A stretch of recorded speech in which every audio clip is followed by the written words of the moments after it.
पहले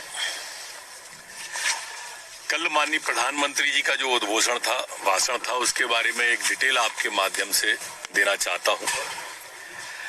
कल मध्य प्रदेश में 1,03,00,000 लोगों ने माननीय प्रधानमंत्री जी को सुना, जिसमें से 68,000 ने सीधी बैठ के उनको सुना। वेब लिंक से 22 लाख लोगों ने उनको सुना। 35 लाख लोगों ने सोशल मीडिया के माध्यम से लगभग सुना है। आज माननीय मुख्यमंत्री जी ने ये भी कहा है कि जो कॉन्ट्रैक्ट फार्मिंग कराया जा रहा है, उसका एक प्रोफार्मा बना रहे हैं, जिस प्रोफार्मा पे किसान और उसके दोनों के दस्तखत होंगे और वो एसडीएम के यहाँ जमा होगा। जो भ्रम फैलाया जा रहा है, ये उसको दूर करने का प्रयास है। कोई बेईमानी न हो,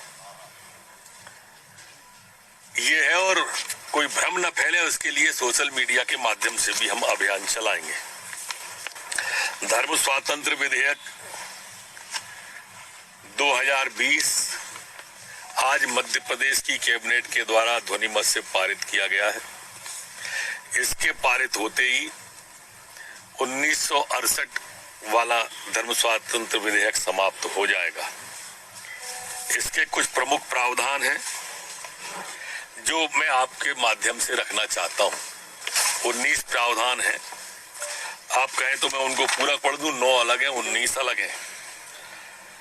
जैसे कि प्रस्तावित अधिनियम में किसी व्यक्ति को एक धर्म से दूसरे धर्म में संपर्पण करने में प्रलोभन, धमकी, बल प्रयोग, विवाह, असम्यक, असर, प्रतिणन, अन्य कपटपूर्ण साधन से प्रत्यक्ष अथवा अन्यथा धर्म संप्रवृत्ति करने का प्रयास निषेध किया गया है।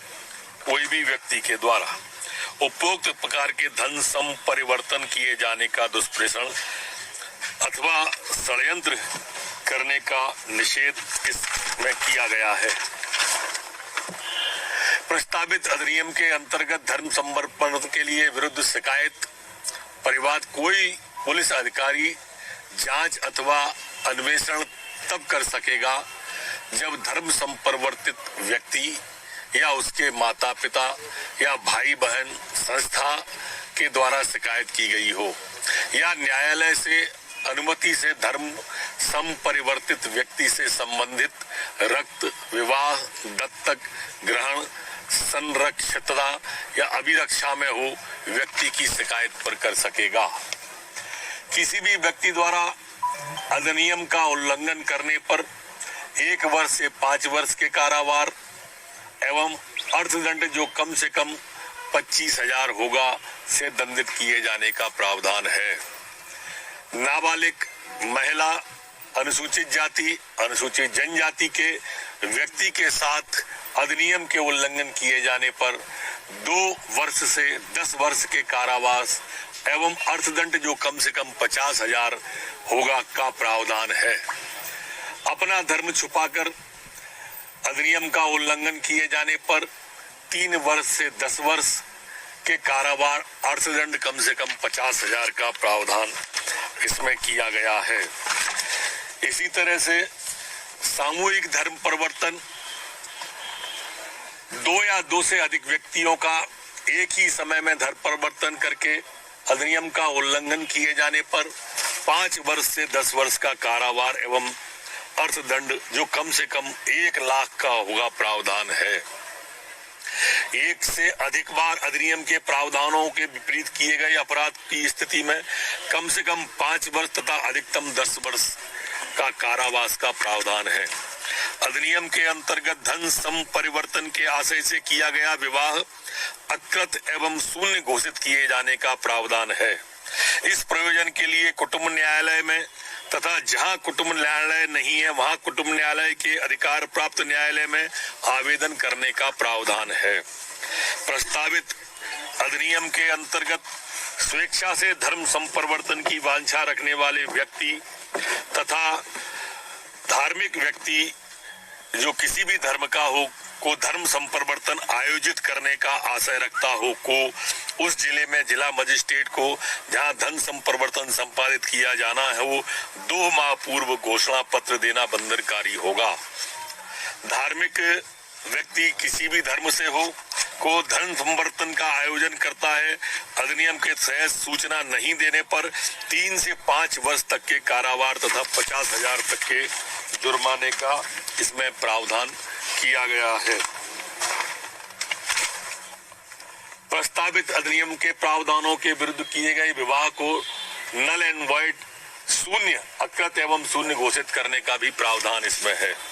प्रस्तावित अधिनियम के प्रावधानों का उल्लंघन किए गए विवाह से जन्मे बच्चे माता पिता की संपत्ति के उत्तराधिकारी होंगे। इसे थोड़ा ध्यान से सुनेंगे। प्रस्तावित अधिनियम के प्रावधानों में उल्लंघन होने से अकृत नल एंड वाइड विवाह के संबंध में महिला तथा उसके बच्चों के भरण पोषण का हकदार भी प्रावधानित किया गया है। ये दोनों बिंदु ऐसे हैं जो देश में कहीं नहीं है। जुर्माने की राशि जो बढ़ाई गई है और यहाँ तक जो मैंने बिंदु पढ़े हैं जुर्माने से यहाँ तक, ये मध्य प्रदेश ने इसे कठोर बनाने की और ज्यादा कोशिश की है जो इसमें प्रावधानित किए गए हैं। प्रस्तावित अधिनियम के प्रावधानों का उल्लंघन करने वाली संस्था संगठन को भी अपराधी के समकक्ष ही सजा देने का प्रावधान इसमें किया है। प्रस्तावित अधिनियम में सबूत का भार आरोपी पर होना प्रावधानित है। प्रस्तावित घटित अपराध को संज्ञेय तथा गैर जमानती घोषित किया गया है। घटित अपराध का अन्वेषण टीआई एसआई से नीचे का अधिकारी नहीं करेगा, इससे ऊपर के ही अधिकारी करेंगे। इसमें अपराध का विचारण करने का अधिकार सत्र एवं न्यायालय में व्यवस्थित किया जाएगा। इस तरह के अनेक इसमें प्रावधान और भी किए गए हैं। जो प्रमुख थे वो मैंने आपको बता दिए, पर इसमें प्रावधान मध्य प्रदेश का यह जो अधिनियम 2020 है धर्म स्वातंत्र विधेयक, ये काफी कठोर बना।